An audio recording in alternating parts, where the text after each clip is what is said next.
शुरुआत से पहले एक जरूरी सूचना, 2 प्रोड्यूसर कम रिसर्चर की जरूरत है।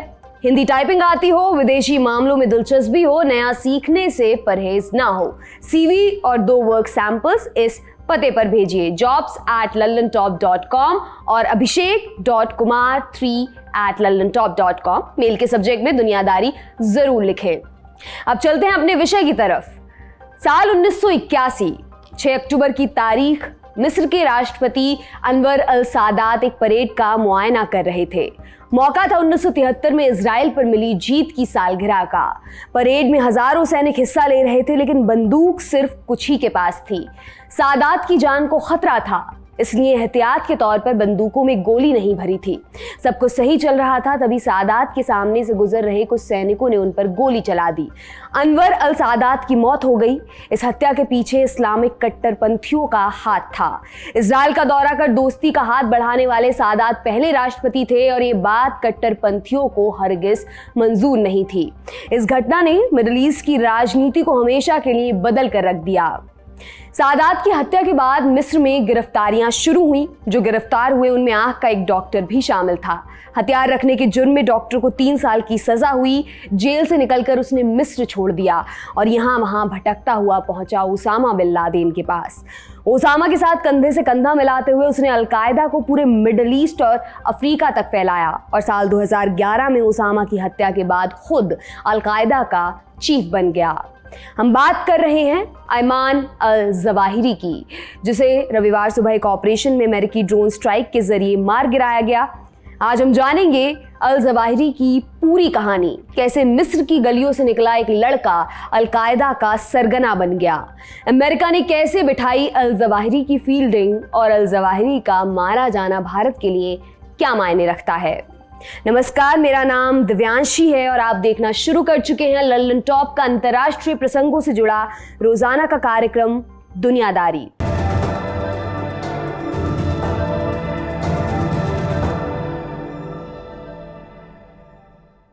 पहले जानते हैं अल जवाहिरी की कहानी।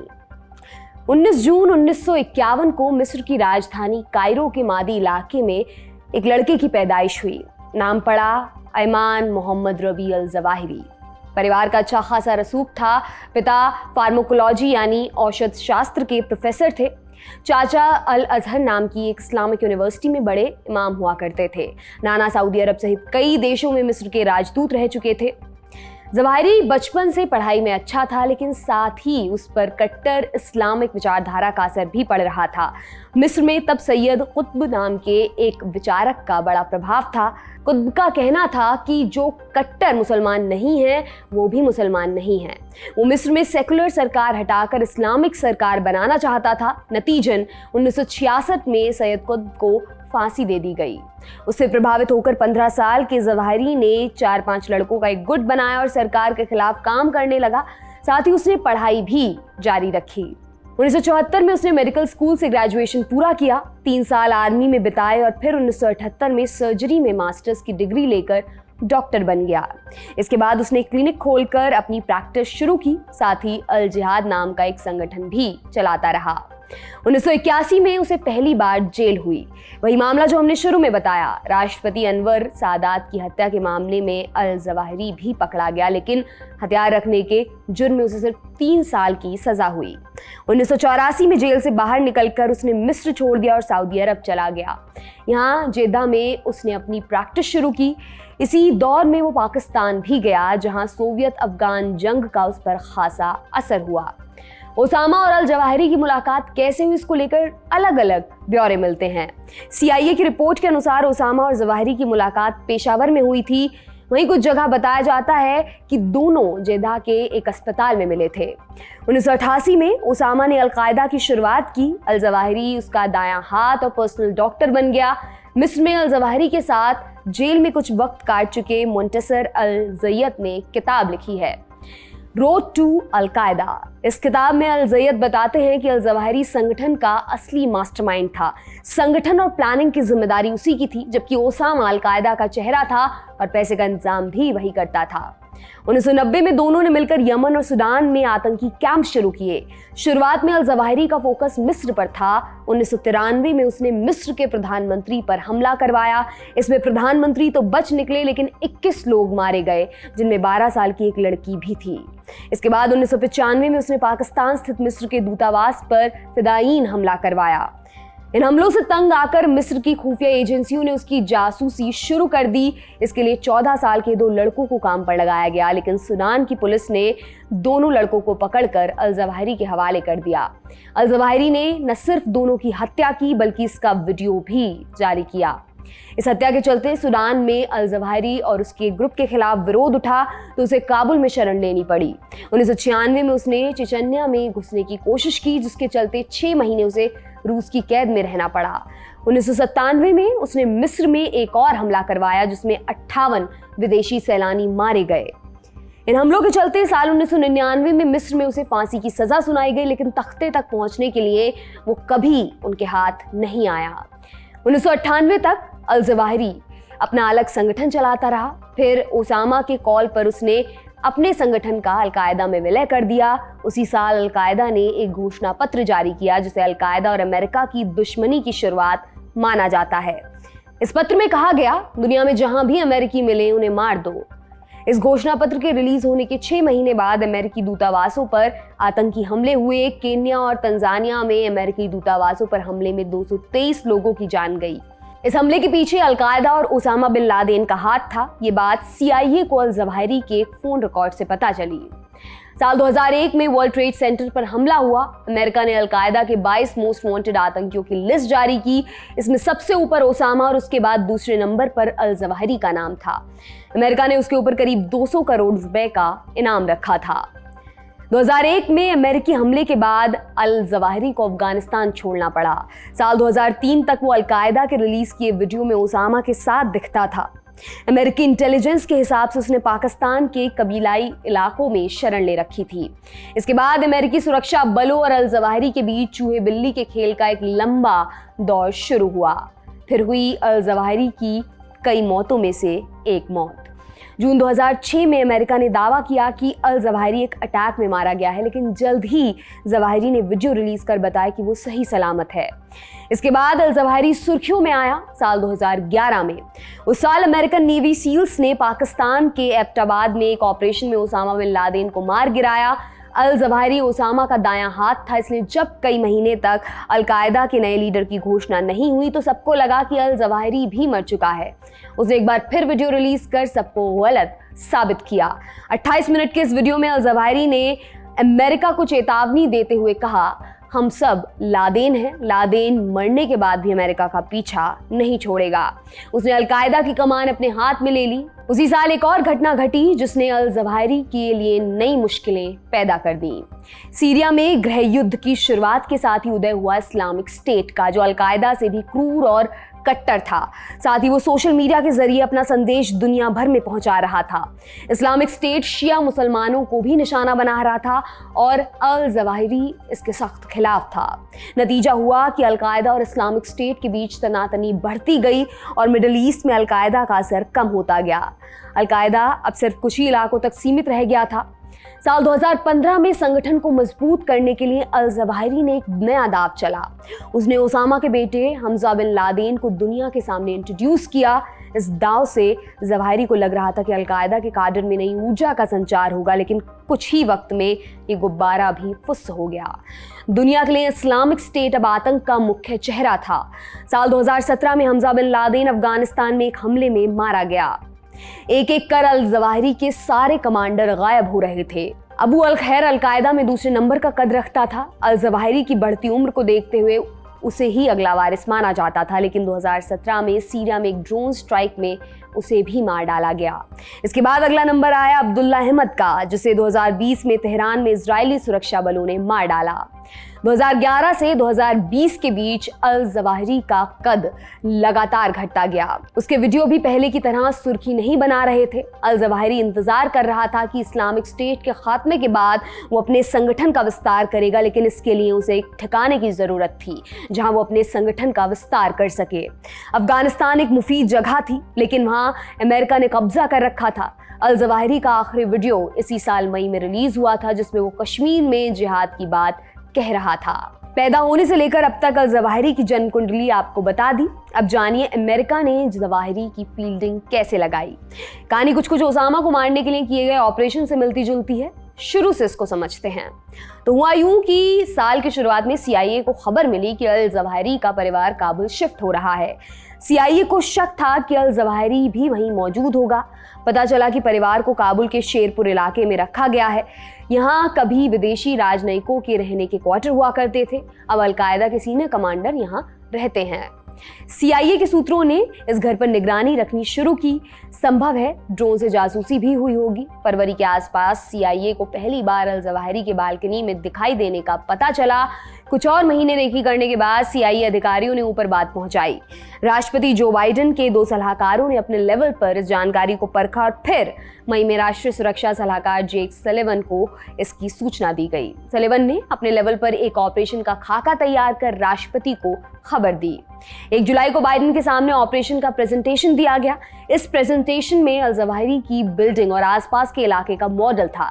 राष्ट्रपति ने कुछ चीजें पक्की की, मसलन तालिबान के किसी अधिकारी को चोट तो नहीं आएगी या सामान्य लोगों की जान को तो कोई खतरा नहीं है। जब सब कुछ पक्का हो गया तो बाइडेन ने जुलाई के आखिरी हफ्ते में ऑपरेशन को हरी झंडी दे दी। इसके बाद सारा काम ड्रोन्स का था।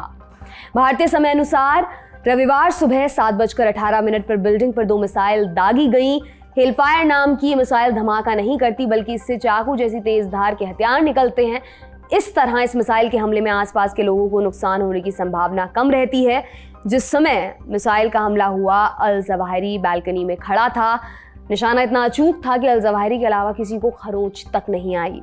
इसके बाद सोमवार रात राष्ट्रपति बाइडेन प्रेस से मुखातिब हुए और उन्होंने इस ऑपरेशन की जानकारी दी। उन्होंने कहा, शनिवार को मेरे निर्देश पर अफगानिस्तान के काबुल में सफलतापूर्वक ड्रोन स्ट्राइक की गई। इसमें अलकायदा के सरगना अयमान अल जवाहिरी की मौत हो गई। अब न्याय मिल गया है। उन्होंने आगे कहा, अमेरिका अपने नागरिकों की रक्षा करता रहेगा। आज हमने साफ कर दिया है कि चाहे कितना भी समय लगे, कोई फर्क नहीं पड़ता कि आप कहां छिपने की कोशिश करते हैं, हम आपको ढूंढ निकालेंगे। तालिबान की तरफ से भी इस हमले की पुष्टि की गई। तालिबान के प्रवक्ता जबीहुल्लाह मुजाहिद ने हमले की कड़ी निंदा करते हुए इसे अंतर्राष्ट्रीय सिद्धांतों का उल्लंघन बताया। तालिबान जिस सिद्धांत के उल्लंघन की बात कर रहा है वो 2020 में अमेरिका और तालिबान के बीच हुए दोहा समझौते से जुड़ा है। दोहा में तय हुआ था कि अमेरिका अफगानिस्तान से बाहर निकल जाएगा और तालिबान पर किसी भी तरह का मिलिट्री एक्शन नहीं लेगा। लेकिन इस समझौते में एक शर्त ये थी कि तालिबान आतंकी गुटों को पनाह नहीं देगा, खासकर अलकायदा को। अल जवाहिरी को काबुल में पनाह देकर तालिबान ने इस समझौते की शर्त को तोड़ दिया। इसलिए अमेरिका ने हमला करने में देर नहीं की। न्यूयॉर्क टाइम्स की रिपोर्ट के अनुसार इस ऑपरेशन के बाद हक्कानी नेटवर्क के कुछ लोग बिल्डिंग में गए और उन्होंने अल जवाहिरी की मौजूदगी के निशान मिटाने की कोशिश की। हालांकि अमेरिकी अधिकारियों का कहना है कि इस बार बात पक्की है। CIA ने आधिकारिक तौर पर अल जवाहिरी को मृत घोषित कर दिया है। अल जवाहिरी की मौत अमेरिका के लिए एक बड़ी जीत कही जा सकती है, लेकिन इससे कुछ सवाल भी खड़े हुए हैं। जो बाइडेन की विपक्षी रिपब्लिकन पार्टी के नेताओं ने कहा, इस घटना से पता चलता है कि अलकायदा दोबारा अपना सर उठा रहा है। गौरतलब है कि पिछले साल जब जो बाइडेन ने अफगानिस्तान से बाहर निकलने की घोषणा की थी तो आंतरिक तौर पर उनका काफी विरोध हुआ था। तब बाइडेन ने तर्क दिया था कि अलकायदा के खात्मे के बाद अफगानिस्तान में फौज रखने का कोई तुक नहीं रह जाता है। अल जवाहिरी के मारे जाने से इस बात की भी पुष्टि हुई है कि अलकायदा दोबारा अफगानिस्तान में अपनी जड़ें जमाने की कोशिश कर रहा है। यहाँ पर एक सवाल और लाजमी हो जाता है कि आखिर तालिबान अलकायदा से रिश्ता रख के अमेरिका की दुश्मनी क्यों मोल ले रहा है? तो इसका जवाब है एक पुरानी शपथ। अरबी भाषा का एक शब्द है बैहा, जिसका अर्थ होता है एक नेता के प्रति वफादारी की प्रतिज्ञा लेना। इसको बैत भी कहा जाता है। इसका मतलब ये होता है कि हम आपको अपना लीडर मानते हैं। मुस्लिम धर्म के जानकार बताते हैं कि अरब का पुराना रिवाज रहा है, जब अरब के कबीले का कोई सरदार चुना जाता था तो लोग उसके पास जाकर बैत किया करते थे। ये हुआ बैत का इतिहास। अब वापस अपने विषय पर लौटते हैं। बैत वाला रिवाज आज कई जिहादी संगठनों के बीच प्रचलित है। बैत को जिहादी समूहों और उनके सहयोगियों के बीच निष्ठा की नींव मानी जाती है। एक नेता बैत की पेशकश करता है और दूसरा उसे मानता है। माने एक समय में एक लीडर होगा और दूसरे को उसकी आज्ञा माननी होगी। ऐसा ही हुआ था 1990 में। उस वक्त ओसामा बिन लादेन ने तालिबान के सर्वेसर्वा मुल्ला उमर को बैत दी थी। उसके बाद से कई बार बैत बदली गई है। अलकायदा एकमात्र जिहादी समूह नहीं है जो अफगानिस्तान में तालिबान को बैत की पेशकश करता है। पाकिस्तानी तालिबान लंबे समय से अफगान तालिबान को बैत देते आया है और जब अफगानिस्तान में तालिबान की सत्ता में वापसी हुई तब भी पाकिस्तानी तालिबान ने उसे वापस बैत दी। कड़ी जुड़ती है साल 2011 से। इस साल लादेन की मौत होती है। लादेन के बाद अलकायदा की कमान अल जवाहिरी को मिलती है। अल जवाहिरी ने अलकायदा और उसकी क्षेत्रीय शाखाओं की ओर से मुल्ला उमर को बैत दे दी। फिर 2015 में मुल्ला उमर की मौत के बाद अल जवाहिरी ने तालिबानी नेता मुल्ला अख्तर मोहम्मद मंसूर को बैत दी। दोनों गुटों के बीच सब सही चल रहा था, लेकिन अल जवाहिरी की तालिबान के प्रति इस वफादारी में मोड़ आया साल 2016 में। मई 2016 में अमेरिकी हवाई हमले में मंसूर की मौत हो जाती है। फिर तालिबान की कमान मिलती है हिब्तुल्लाह अखुंदजादा को, लेकिन अल जवाहिरी ने अखुंदजादा को बैत नहीं दी। इसके बाद लग रहा था कि अलकायदा और तालिबान के रिश्ते पर असर पड़ेगा, लेकिन ताज़ा हुई घटना से ये पता चलता है कि तालिबान और अलकायदा के रिश्ते पहले जैसे ही हैं। अब एक सवाल और उठता है, अलकायदा का अगला चीफ कौन होगा? मीडिया रिपोर्ट्स के अनुसार अलकायदा का अगला चीफ सैफ अल आदेल बन सकता है। जवाहिरी की ही तरह आदेल भी मिस्र का नागरिक है। अलकायदा से जुड़ने से पहले सैफ मिस्र की सेना में कर्नल के पद पर तैनात था। उसे विस्फोटकों का विशेषज्ञ माना जाता है। सैफ भी FBI की मोस्ट वांटेड लिस्ट में शामिल है और उस पर नैरोबी और तंजानिया में अमेरिकी दूतावासों पर हमले का आरोप है। अमेरिका ने उसके सर पर 80 करोड़ रुपए का इनाम रखा है।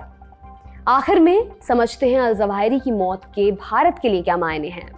हमने बताया कि इसी साल मई में अल जवाहिरी का आखिरी वीडियो रिलीज हुआ था। अल जवाहिरी के इस वीडियो में भारत पर खास जोर दिया गया था। कर्नाटक में हुए हिजाब मामले पर टिप्पणी करते उसने कहा, भारत के मुसलमानों को वहां की हिंदू परस्त सरकार के खिलाफ विद्रोह कर देना चाहिए। चूंकि अलकायदा बाकी दुनिया में सिमटता जा रहा है, इसलिए भारत को लेकर अलकायदा का ये रुख चिंता में डालने वाला है। इस बीच तालिबान की सत्ता में वापसी के बाद लगातार डर बना हुआ है कि अफगानिस्तान की जमीन से भारत पर आतंकी हमला हो सकता है। जवाहिरी की अफगानिस्तान में मौजूदगी से इन आशंकाओं को बल मिला है। इसी साल जून में संयुक्त राष्ट्र की तरफ से जारी एक रिपोर्ट में बताया गया कि अलकायदा के करीब 400 आतंकी अफगानिस्तान में ट्रेनिंग ले रहे हैं।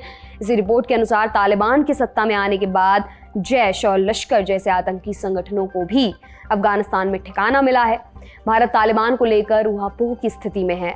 भारत की तरफ से वहां लगातार राशन और बाकी जरियों से मदद भेजी जा रही है, लेकिन इन सब के साथ भारत के लिए ये भी ज़रूरी है कि हम तालिबान के साथ रिश्तों पर ध्यान दें और अपने सामरिक पार्टनर्स के साथ मिलकर तालिबान पर दबाव डालें ताकि अफगानिस्तान की धरती से भारत के खिलाफ आतंक की कोशिश ना हो। ये था हमारा बड़ी खबर सेगमेंट। अब चलते हैं सुर्खियों पर। आज की पहली और एकमात्र सुर्खी है मालदीव से। मालदीव के राष्ट्रपति इब्राहिम सोलिह भारत के 4 दिवसीय दौरे पर हैं। आज दोपहर उन्होंने प्रधानमंत्री नरेंद्र मोदी से मुलाकात की। इसके बाद मालदीव और भारत के बीच 6 समझौतों पर हस्ताक्षर हुए। क्या हैं ये समझौते? इन समझौतों के तहत भारत विभिन्न प्रोजेक्ट्स के लिए मालदीव को 800 करोड़ रुपए देगा। साथ ही दोनों देशों के बीच क्षमता निर्माण, साइबर सुरक्षा, आवास, आपदा प्रबंधन और बुनियादी ढांचे में सहयोग बढ़ाने को लेकर बात हुई। प्रधानमंत्री मोदी ने इस मौके पर कहा, भारत और मालदीव की साझेदारी दोनों देशों के हित में है। भारत किसी भी मौके पर मालदीव की मदद के लिए आगे रहेगा। वहीं मालदीव के प्रधानमंत्री सोलिह ने कहा, मालदीव भारत का सच्चा दोस्त और भारत के साथ रिश्ता हमेशा हमारी प्राथमिकता रहेगा। इस दौरे से जुड़ी बाकी अपडेट्स भी आप तक लगातार हम पहुंचाते रहेंगे। आज का दुनियादारी यहीं पर समाप्त होता है। कल फिर मुलाकात होगी इसी उम्मीद के साथ। विदा लेती हूं। शुक्रिया। शुभ रात्रि।